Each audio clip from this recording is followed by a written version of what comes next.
you can't have.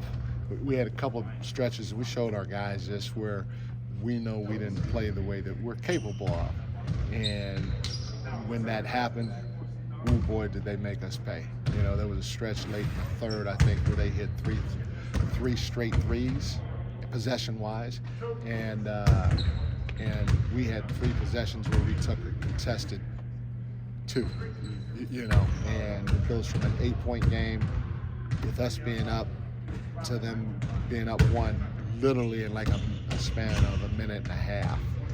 And so defensively, we weren't great during that stretch, and offensively, we weren't great during that stretch. So for us to continue to find ways, especially versus the better teams, to eliminate those down spurts is going to help pay dividends. Is there a similarity in the size that LA has versus what the Wolves have been going up against a team like that? LA is big, but Minnesota is really big. When you're talking about Gobert, Reed, and Julius, but the Lakers have some size too, and they can pose some problems with it. The thing that I was excited about, that we stressed a lot of, is as big as they are, we got to put bodies on bodies, and I thought we did a decent job keeping them off the glass, whether it came to gang rebounding or just boxing your own guy out. When you look back at some of the shot profile, how did you feel about the looks that you guys got? A lot more middies, a little less threes. Yeah, and that's talking about that. During that stretch, we had opportunities to shoot threes on every single one of those possessions, and we chose to shoot a tough 2. Instead of spraying it, And I think Jay said we were, numbers wise, I think we were 7 for 2. We like to get to 20 sprays per game.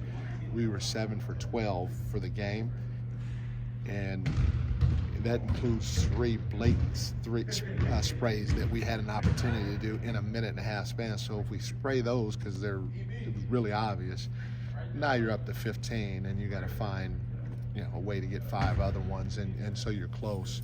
The reality of it is too, DeMar's he's one guy that, hey, if you get to your spot, I want you to shoot that midi. And so maybe our threes may go down a little bit because he's shooting more middies, but we still want to be in the 30s, hopefully, from that 3-point line at the end of the day. And hopefully they're all for sprays. It seemed like last year Fox and Malik were the 2 dudes that you were pretty comfortable with taking middies. Now you had DeMar. Where's Keegan at in that? Got a couple of them up last night. Keegan, he's worked hard to be really efficient at it. He's just got to continue trying to get a feel for, okay, if I drive, and we showed, he had one during that stretch where he drove, it was 19 seconds on the shot clock, I don't know if you remember, and Rudy steps up and he shoots a high arcing floater over him. Well, I think it was Trey, but he drives, great job turning the corner, boom, just kick that to Trey. So he's just got to know, okay, I'm 6'8", but if a guy 7'1" is one of the all-time career shot blockers in the history of the game, is about to step up, maybe I need to spray it. And that's probably his next iteration, because I love his aggressiveness. I want him to continue being aggressive. I want him to continue trying to get to his spots, because he has a couple of spots now that he can get to, and he's comfortable, even if it's putting that back shoulder and spinning and shooting a little fade, which that's a pretty good shot for him. But again, he's got to know, okay, do I got a guy 7'1" challenging it, or do I got a guy 6'5" on me that's going to challenge that shot? From an outside perspective, he's very quiet, obviously. How do you notice his confidence, and do you feel like it's up this year? I do, throughout. I thought early in the preseason maybe, but even if you include a couple of the last preseason games, one of the things that I always look at for Keegan is if he drops some shoulders in the head, and I haven't felt that at all. And so I want him to continue being aggressive, because he's got a chance. I showed him, like, if you look at his numbers his first 2 years in the league and you compare him to some other guys that are great players, I'm not knock on wood, hopefully he's a great player, I'm not putting him there already, but if you compare his numbers to some of those guys, from even like a Kawhi to Markkanen, it's either close or he's exceeding that. And you're talking about a guy that played power forward / center in college, and he's playing a completely different game now. So in a matter of 3 to 4 years, he's overhauled his game and just taken it to an elite level for as young as he is at the highest level, and talking to the NBA. So again, I like what I'm getting from Keegan. He's just got to continue trying to feel when to take those tough shots. A little more wiggle this year? A little bit more wiggle this year, yes. It's only a one-game sample size, but how do you view the Lakers under J.J. Redick this time, based off what you saw perhaps when they played the teams? I mean, you got 2 Hall of Famers, and you're going to have a chance to be good. And, you know, LeBron's arguably one of the best to ever play the game. You're going to be good. And so, you know, it's JJ, I'm sure, is going to be fine, but not just for JJ, for all of us. And right now, everybody's excited. Everybody's going to bring the juice and the energy.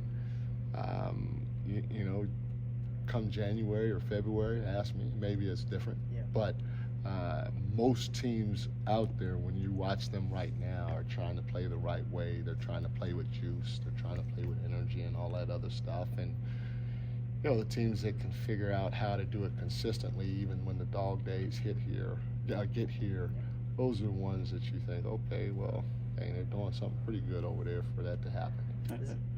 I was going to say, is it too early to prepare differently for a team that's going to be on a second night of a back-to-back? No, because for us, it fits well. I mean, we want to play fast, and you know, and I got to make sure that I'm better with the minutes. You know, I've played 2 guys over 40 minutes, which I hate, but it happened. You know, Domas was at 38, and Foxy was at 37. So I got to help those guys out by making sure that I don't go too hard practice-wise to take their legs away, and that's why today was really, really light. That's what I was about to ask you about, because from those comments last night, I mean, Yeah. realizing it's not going to happen overnight, probably Yeah. more of an evolution for you, but how do you kind of figure that out in terms of scaling back those minutes and knowing who you can rely on? Like you said, you have some maybes on your team that have to become yeses, I guess. Is that part of the process as well? Yeah. And you know, again, part of it too is, you know, you got Trey coming back, and so in the back of your head, you're like, okay, can I play him another stint? Can I play him a little longer this stint? Same with Kevin, you know, and then you got a guy like Doug. You're like, okay, man, maybe he might get hot and hit 2 or 3 quick threes. Guy that I didn't play at all who has a chance to help us is J-Mac Jordan. Yeah. And, you know, but then it's like, okay, who does he come in for right now? You got Ant Edwards over there, so if Keegan's sitting down, maybe Keon needs to be on the floor. So again, there's some things that I'm juggling that will get clearer as we move along. Coach, ESPN recently ranked Golden One Center as the #1 arena and fan experience in the league. Just what do you make of the energy that the crowd brought last night in the season opener, and just kind of talk about the fan experience here? Yeah, you know, I mean, you know, not a lot of people give Vivek credit, but you do. You have to give Vivek credit for. Because he's the one that had to say, even though he might not have thought of Doko and all the other stuff that's around here, and even the design of the arena, he's the one that had to say yes to all this and put his money where his mouth is. And so it starts with the building in the area, because if the building was way out or it was a crappy building, maybe you don't have that experience, okay? And then the next thing, obviously I say this all the time, our fans are unbelievable, and not just in this arena, but when I'm out and about around town, and so to have the energy that they brought last night, I mean, it's hopefully it's obvious to us, and it's good that we're starting to get some national recognition that our fans, they are it, they are that, you know, and so for us, that's a good thing. We want to play here as many times as we can. Because we know we have a true 6 man, and I thank ESPN for getting it right. Thanks, everyone.